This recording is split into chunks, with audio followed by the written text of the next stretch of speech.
लगभग 2500 वर्ष पहले उनका जन्म हुआ था। वो शंकर जी के अवतार माने जाते हैं। उस समय भारतवर्ष के अंदर धार्मिकता का अंत होने जा रहा था, नास्तिकता फैल रही थी।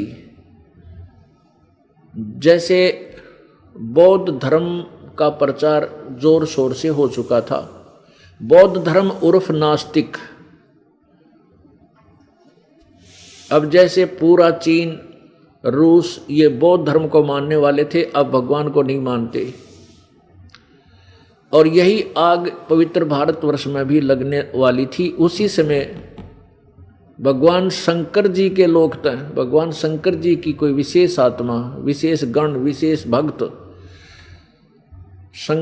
आदि शंकराचार्य के रूप में उनका जन्म हुआ। उन्होंने 8 वर्ष की आयु में ही दीक्षा ग्रहण कर ली थी और कुछ एक ग्रंथों को भी उन्होंने याद कर लिया था। उनकी कुल आयु 32 वर्ष थी। 32 वर्ष जिए वो। और 32 वर्ष में उन्होंने क्या किया कि जहाँ भी बौद्ध धर्म के जो मठ थे, डेरे थे, वहाँ अपने संत, अपने ऋषि, अपने अनुयायियों को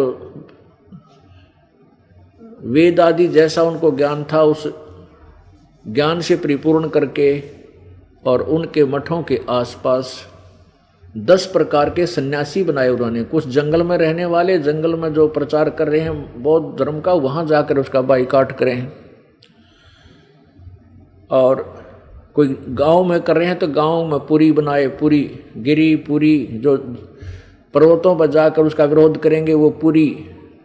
नगर में जो बौद्ध धर्म का प्रचार चल रहा था, गांव नगर नगर में जाके वहाँ उन पूरी सन्यासी बनाए। तो ऐसे 10 प्रकार के कई कई हजार की संख्या में अपने अनुयायी तैयार किए और बौद्ध धर्म को बढ़ने से रोक दिया, यानी पवित्र हिंदुस्तान में नास्तिकता का अंत कर दिया।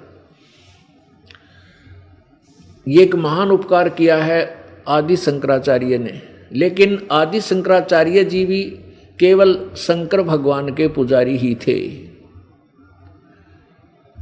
पुण्यात्माओं,